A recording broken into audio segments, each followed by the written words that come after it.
muchas gracias por estar acá. Esta charla tiene que ver con minimalismo dentro de la comunidad de Ruby, que es algo tal vez poco común, y quería compartir las ideas que tal vez motivan el hecho de crear herramientas de este tipo y un poco comentar cómo es el estado de lo que está haciendo la comunidad al respecto. Al margen de eso me dijeron que hay esto que es un clásico aparentemente acá, son Ricarditos. Entonces, la idea es que si hay preguntas al final, el que hace la pregunta tiene la opción de quedarse con el Ricardito o de subir acá y lanzarlo así con bronca a alguien. Y hay como 7 o algo así. Y también se me ocurrió rifar la naranja esa que veo ahí.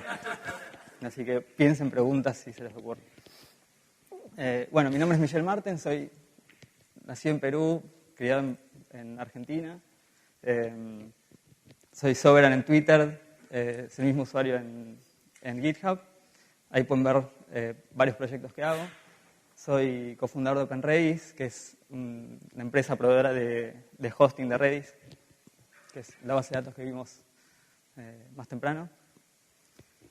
Y bueno, parte del asunto tiene que ver con que la mayoría de las herramientas populares en Ruby son herramientas que tratan de solucionar problemas muy diversos y como consecuencia de eso tienen muchísimo código, mucha complejidad interna y código de baja calidad. Y la idea del minimalismo es escribir herramientas que sean enfocadas en solucionar algo específico, hacerlo con poca complejidad y con la mayor calidad posible. Y parte del asunto surge de una idea de concebir el código como una herramienta para solucionar problemas, que puede sonar medio obvio. Pero la idea es que si estuviéramos en un mundo perfecto no tendríamos problemas, no habría necesidad de escribir código. Y la paradoja de solucionar problemas con código es que en cuanto empezamos a escribir código, empezamos a agregar complejidad al mundo, complejidad que no existía, y de alguna forma estamos intercambiando un problema por otro, estamos resolviendo un problema original con un problema artificial. Y la idea es que el nuevo problema sea más manejable y más simple. Si el nuevo problema es más complicado que el original, estamos dejando un mundo peor. Entonces esa es la paradoja del desarrollo de software y como consecuencia de eso tiene que haber un balance entre el problema nuevo y el problema original. Si un problema lo podemos resolver con 10 líneas de código y lo estamos resolviendo con 10.000, estamos creando mucho desperdicio, estamos dejando un problema mayor. Y bueno, para ilustrar esto voy a hablar de un par de herramientas que comenté acá el año pasado. Ruby tiene algunos defectos que impiden hacer programación modular como corresponde o de una forma segura. Y uno de esos problemas, tal vez uno de los más graves, es RubyGems, que es el manejador de paquetes de Ruby. El problema que tiene es que por default instala todas las dependencias en un directorio global. Si tuviéramos solamente un proyecto, entonces no tendríamos ningún problema porque las dependencias que están en ese directorio global son todas las que necesitamos. Pero en cuanto agregamos otro proyecto y agregamos otro set de dependencias a ese directorio global, pasamos a tener conflictos, distintas versiones de la misma librería. Y a partir de ahí, cada vez que ejecutamos alguno de nuestros programas, necesitamos de alguna forma decirle a nuestro programa qué librerías específicas cargar y cuáles no. Entonces hay una solución que usa la mayoría de la comunidad, que es Bundler, que es una alternativa de fuerza bruta, digamos. Cada vez que vamos a ejecutar el programa, determinamos todos los árboles de dependencias posibles y elegimos el que corresponde. Eso, por supuesto, a medida que sumamos nuevos proyectos, esto se empeora porque va a haber más gemas y más árboles de dependencias posibles. Entonces, Bundler hace como un truco que es calcular ese árbol de dependencias solamente cuando modificamos nuestras dependencias. Y después guarda la lista de gemas con sus versiones, que es lo que acá en este slide estoy llamando version tracking, que es el tracking de las versiones específicas. Pero hay un problema también, tal vez menor, que es que cuando queremos eliminar un proyecto para siempre, no sabemos qué gemas podemos eliminar de ese directorio global. O sea que es es malo por estos ambos lados. Pero hablando de hacer un tracking de las versiones y de aislar las dependencias que va a usar el proyecto, podemos descomponer el problema y una de estas herramientas que quiero mostrar es dept. Lo que hace es solamente llevar un registro de las gemas y las versiones que vamos a usar. Y no hace nada más, o sea que no soluciona el problema que soluciona Bundler. Pero por lo menos nos da información sobre si las herramientas que necesita o las dependencias de un proyecto, si están instaladas o no. Y otra herramienta es GS, que lo que provee es aislar, o sea, aislar las gemas por proyecto. Entonces, en vez de tener un directorio global con todas las dependencias, tenemos un directorio por cada proyecto. Entonces, las gemas van a tener el mismo ciclo de vida que el proyecto en el que las estamos usando. Tiene varias cosas a favor. Por ejemplo, el startup, claro, bootear un proyecto va a ser muchísimo más rápido porque no hay que calcular miles de árboles de directorio, ni tampoco hay que ir a un directorio que tiene infinidad de gemas y activar determinadas gemas. Van a ser solamente las de ese proyecto. Y además, como tiene el mismo ciclo de vida del proyecto, si un día renunciamos a un trabajo y queremos borrar todos los proyectos, las gemas también se van. Y la cuestión es que al descomponer este problema en estas dos partes, podemos también reemplazar cada una de ellas. Por ejemplo, yo uso dept con GS, pero tenemos una alternativa que da también por alguien de esta comunidad, que es GST, que es una herramienta escrita en Bash, y cumple el mismo rol, lo hace de otra manera. Hay otra que también salió hace poco, que es BS, que hace como una generalización sobre este problema, y lo resuelve de una forma que es muy elegante, también está escrito en Bash, y se puede usar también para otros problemas similares de gestionar variables de entorno. Y lo importante acá es que si hubiéramos tenido una sola herramienta para solucionar todo, tendríamos que haber agregado features distintos y crear una herramienta más grande y estaríamos complicándonos la vida porque no podríamos hacer estos cambios, ¿no? Eso me parece algo también interesante para resaltar. Entonces, si comparamos una solución y otra, una es fuerza bruta y otra es hacer un trade-off de espacio en disco, porque si tenemos las dependencias por proyectos, tal vez vamos a ocupar más espacio en disco, pero tenemos una ventaja porque no tenemos que calcular nada al momento de ejecutar nuestro proyecto y se puede resolver el problema de una forma mucho más elegante.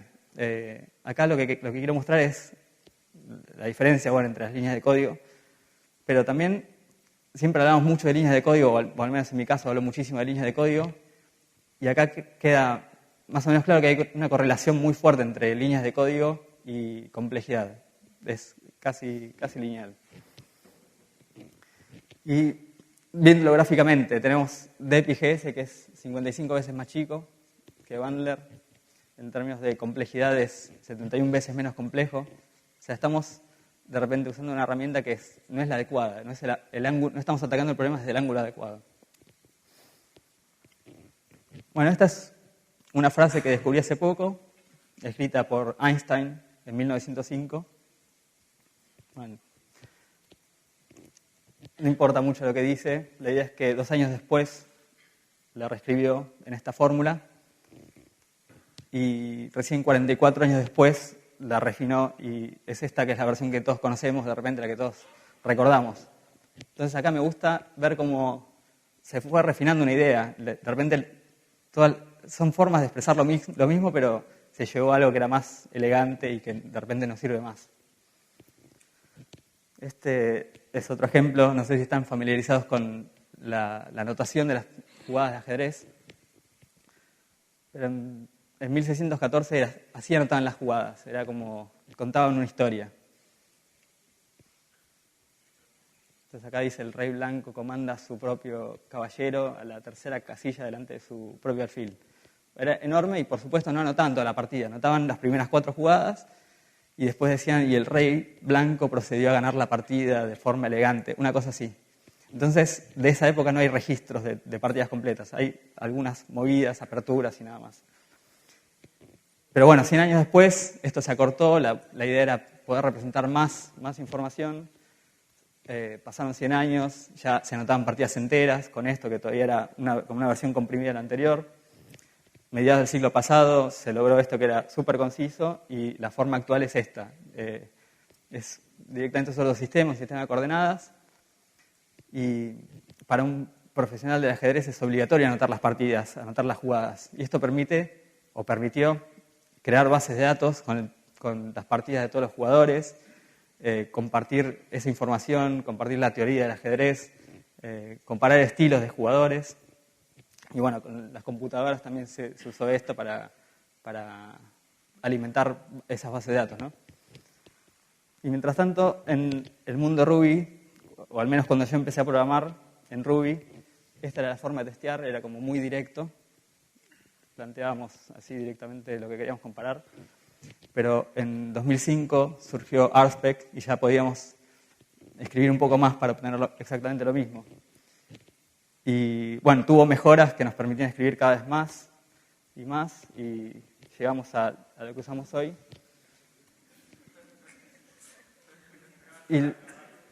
¿Cómo? Claro, bueno.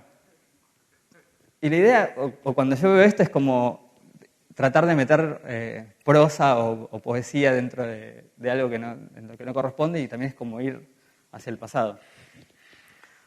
Pero además estamos como sacrificando, estamos haciendo sacrificios de cosas que no deberíamos sacrificar. Por ejemplo, el autor de Cucumber, que es esto, que bueno, de paso, esto no es todo, hace falta el test todavía. Esta es la mitad o menos. Y el autor recomienda no testear todo con esta herramienta. Dice que es demasiado engorroso crear el test y es muy lento correrlo. Entonces, estamos sacrificando lo que en realidad deberíamos buscar. Entonces, quería mostrarles otras herramientas, pero básicamente hay que recordar esto del problema original y el problema artificial. Eso claramente es un problema artificial que estamos creando que no resuelve lo que queríamos hacer, que era testear. Entonces, este es un ejemplo de muchísimos posibles, es la librería que uso yo. Tiene como virtudes que es muy rápido y que cada set de gemas, o de test, mejor dicho, lo carga en un proceso forkeado, con lo cual no hay conservación de estado entre los distintos sets de test. Y realmente, o sea, es muy simple. Crear una librería de este tipo lleva 20 minutos, o sea, no es muy complicado, y así puede haber muchísimas herramientas intercambiables con esta, pero la idea es enfocarnos en realmente las propiedades que deseamos de una herramienta. Bueno, este es un ejemplo simple, pueden ver la documentación, ver qué más se puede hacer, pero de nuevo, si comparamos el problema original con respecto a la solución, en este caso, vemos que la correlación entre líneas de código y complejidad sigue existiendo. Qtest es 68 veces más chico que RSpec. Ni siquiera, no quise agregar Cucumber porque ahí no me alcanzaba el slide. Pero es 51 veces más complejo RSpec que Qtest. Entonces, hay muchas herramientas simples que podemos usar. Este es solamente, de nuevo, es uno de muchísimos ejemplos, porque lo que tiene bueno manejar herramientas simples es que cada pieza es reemplazable. Entonces, no hace falta que se graben esto ni que traten de repetir esto mismo, porque es lo que me sirve a mí, por ejemplo, pero cada uno tiene necesidades distintas de acuerdo al problema que quiere resolver. Y este conjunto de herramientas, si sumo las líneas de código de todas estas 10 herramientas, son más o menos 1.500 líneas de código, un poco menos de 1.500 líneas de código. Entonces, todo mi stack tiene menos código que Sinatra, que es algo que ya consideramos una librería chica. Y les quería mostrar también qué se puede lograr con algo así. Entonces, este es un site que es Educabilia, es como un mercado para tomar cursos, tanto online y offline. No está creado por mí, sino por el autor de Qtest, Damián, que está por ahí. Y es un website de lo que se podría decir grande en cuanto a lo que quiere, al área que quiere cubrir, digamos. Entonces, opera en 9 países, en 2 idiomas, tiene un montón de usuarios, y ellos tienen un servidor nada más. Y con eso resuelven todo. O sea, no es como, dada la escala del proyecto, uno pensaría que tienen más cosas, pero resuelven todo esto y usando herramientas como las que les mostré. Otro ejemplo es un poco anticuado, es un poco viejo, pero es el site de la documentación de Redis, que también lo creamos con Damián. Es un site que tiene más o menos 4 años y que tiene actualizaciones en cuanto al contenido, pero no en cuanto a la programación. No sale una vulnerabilidad y tenemos que correr a mejorarlo. Quedó ahí funcionando. Ayer estábamos conversando de cambiar un poco la tipografía o algo así, pero de base no tenemos que modificar nada. Y 4 años sin tener que dedicarle ni un minuto a esto es algo que debería ser deseable para nosotros. Otro ejemplo es OpenRails, la compañía donde trabajo. Es para que vean que no uso Rails y vengo a pregonar otra cosa. Otro ejemplo es este, que para mí es especial porque es un website de ofertas laborales creado por un equipo que encaró este como su primer proyecto en Ruby en la historia. Y empezaron de cero, cada gema que agregaban leían el código fuente, cada línea que agregaban sabían qué propósito que tenía. Y luego de 3 meses tenía el proyecto casi terminado, faltaba cuestiones de diseño, entonces decidieron registrar una empresa en Delaware para poder aceptar medios de pago con Stripe, abrir una cuenta bancaria. Tenían inicialmente el site en Heroku, decidieron aprender a instalarlo en Amazon directamente, aprendieron a configurar Nginx para poner SSL, y todo esto lo hicieron en 6 meses. 2 personas que no habían trabajado juntos nunca y no conocían Ruby. Entonces esto, para mí,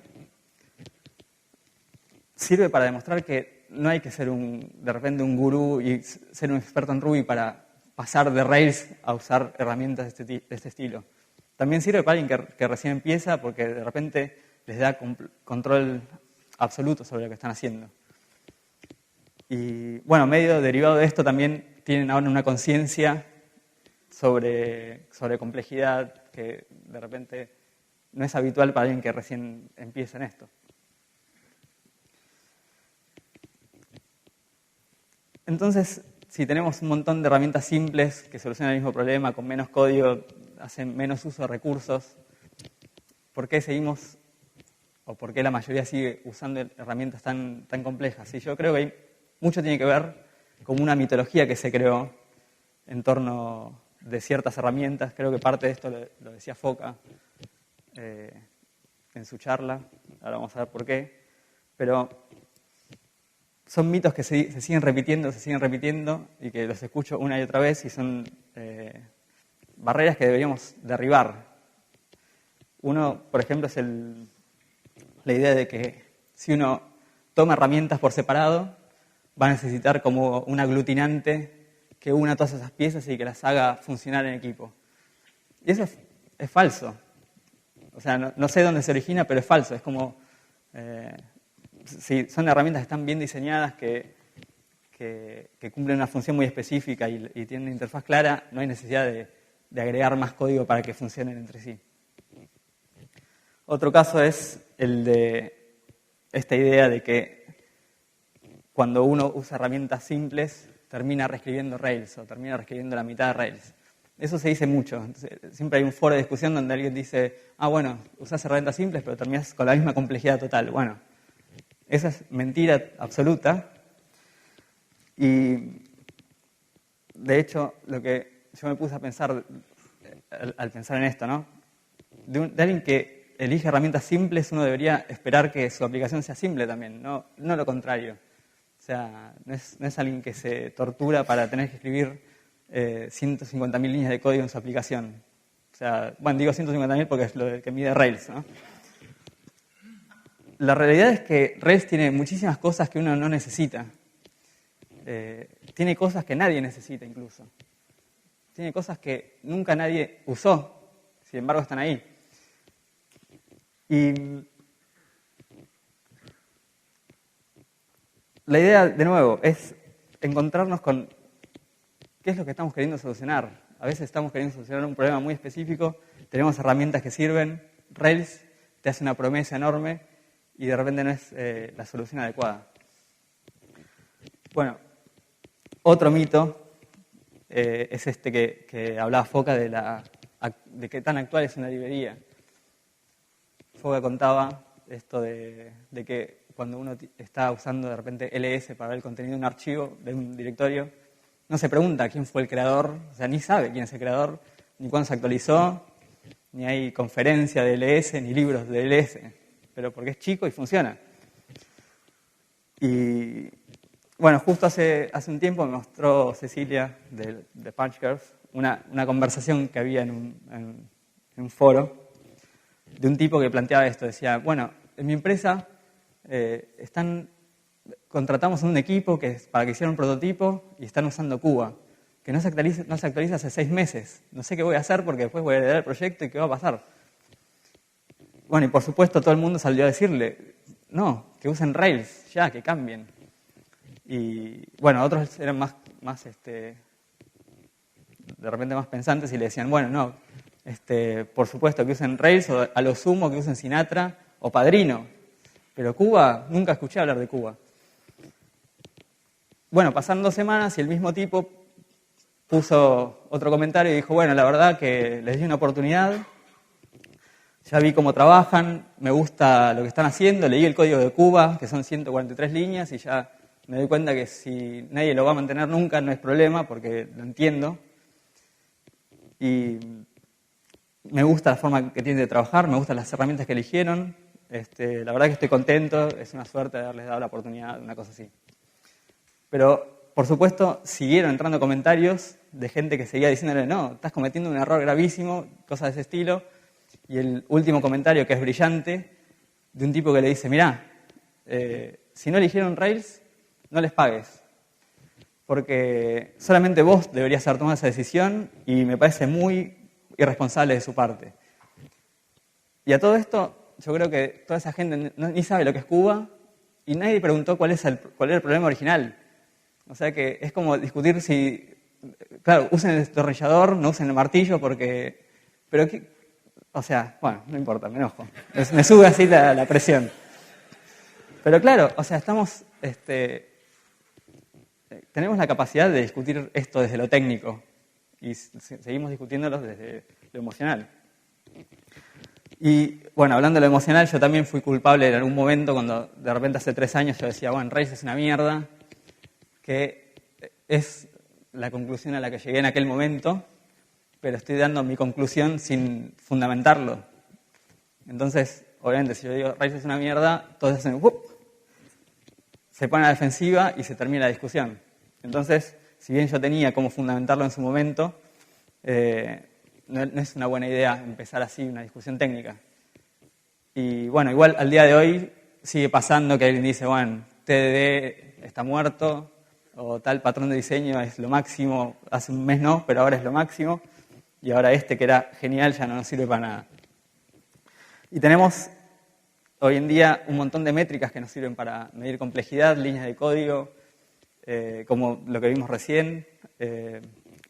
No lo dije antes, pero la herramienta que usé se llama Flog, para medir la complejidad, que mide la cantidad de asignaciones, de ramificaciones y de llamadas a métodos que hay. Entonces, es muy útil para una discusión de este tipo. Y tenemos, además, heurísticas como guías de estilo para ver si un código es legible o no, porque uno puede pensar, bueno, te hago Rails en una línea de código, le pongo punto y coma, listo. Pero si medimos la complejidad de eso va a ser enorme.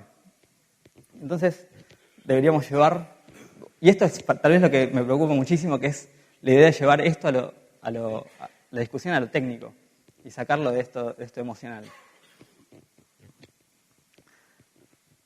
Bueno,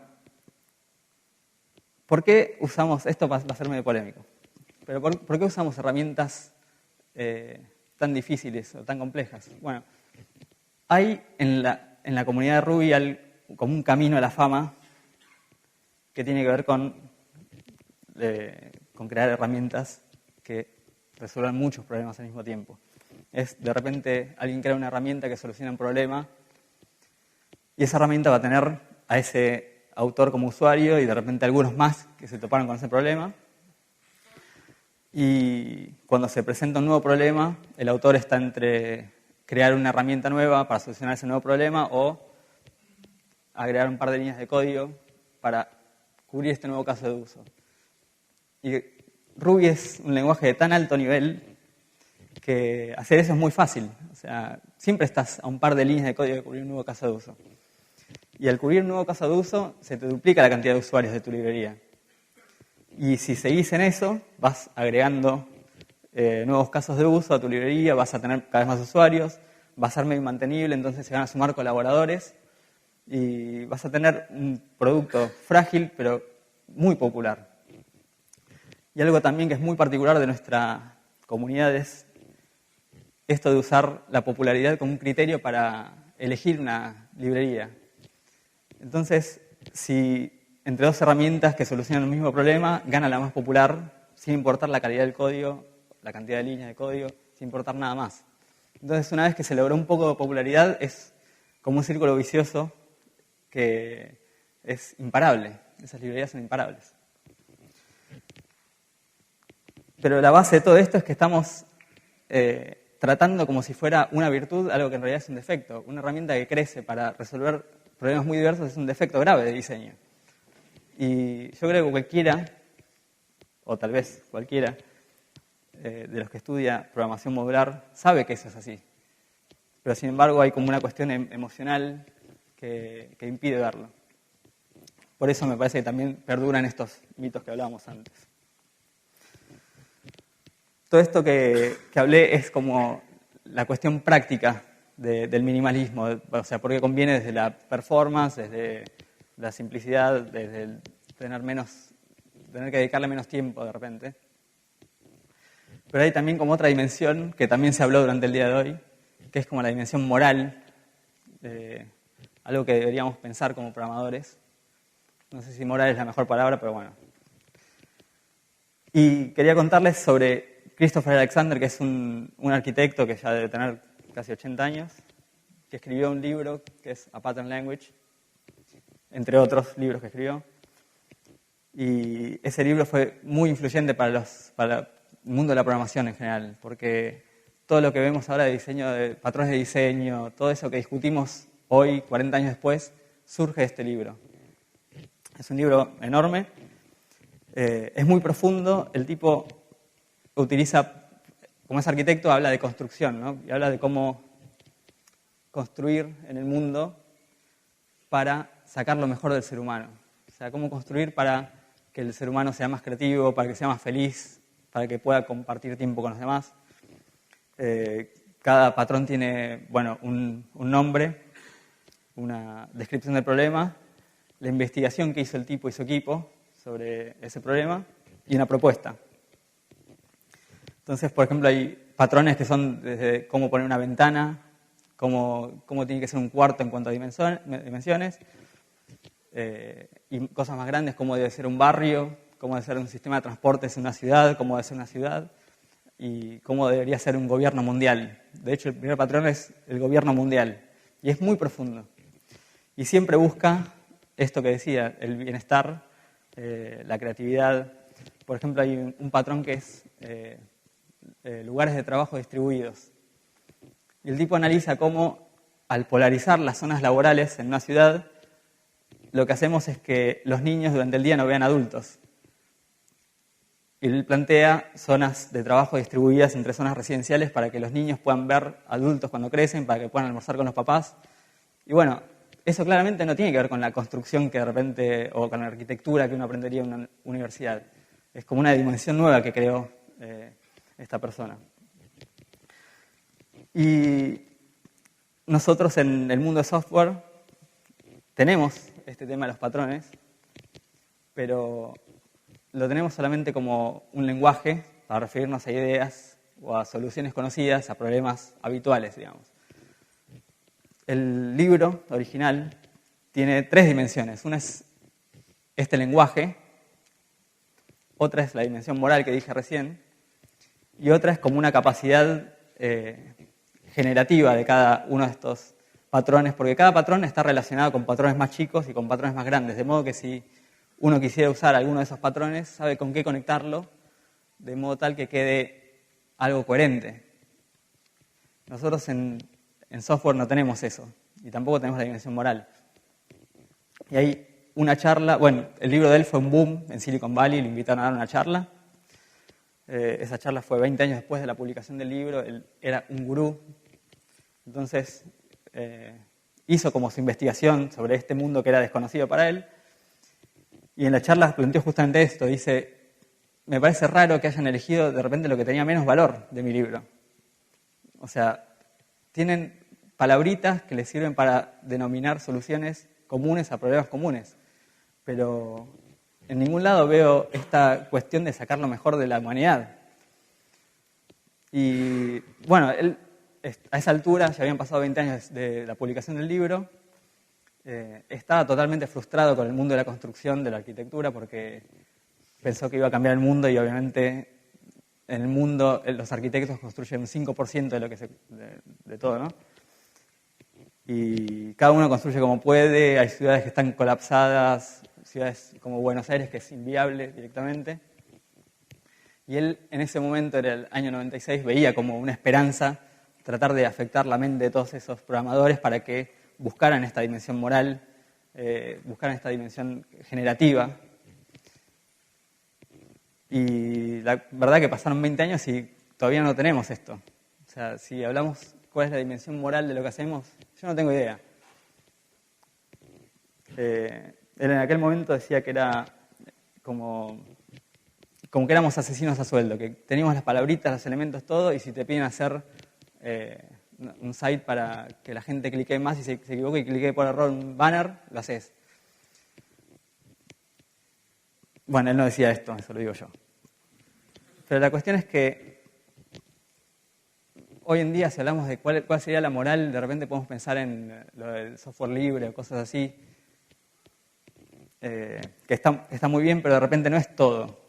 Yo también hace poco, cuando salió esto de que Firefox va a tener DRM como todos los otros browsers, bueno, ahí me da cuenta que por más que sea software libre, que sea una fundación, todo, estamos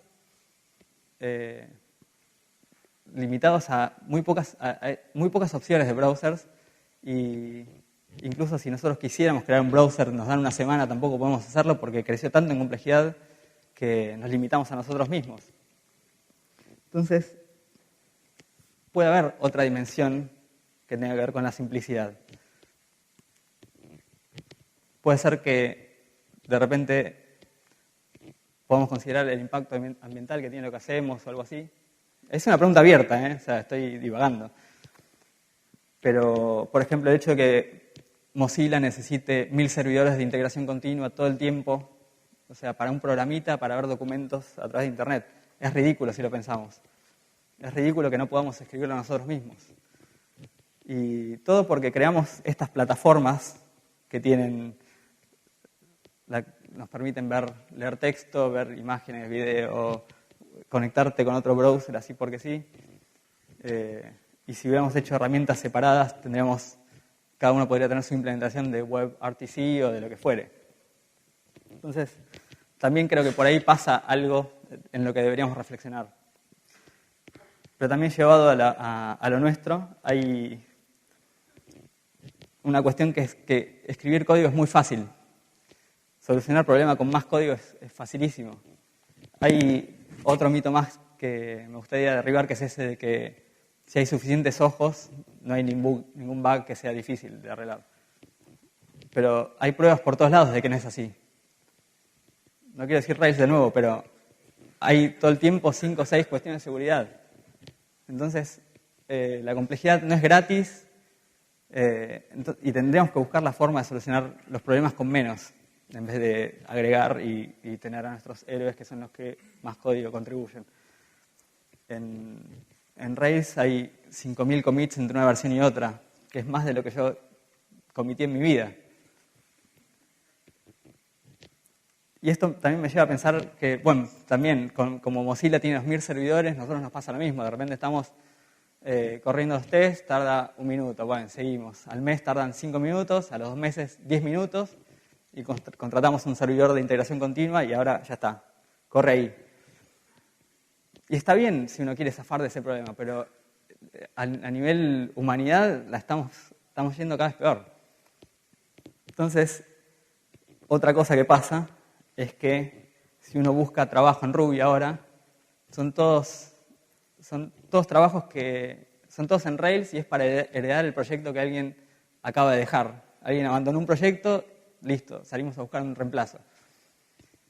Y en todos esos casos estamos hablando de problemas artificiales. O sea, no estamos resolviendo el problema original. Estamos buscando a alguien que se pueda pelear con esta instalación de Rails o de lo que fuere. Entonces, uno podría pensar que no hay tanta demanda de programadores, sino que tal vez nos están sobrando programadores y estamos haciendo las cosas muy mal.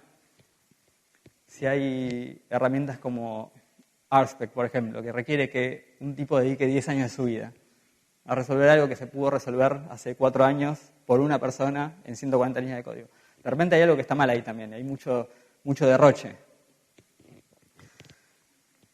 Hay algo de esperanza, porque veo que últimamente está cambiando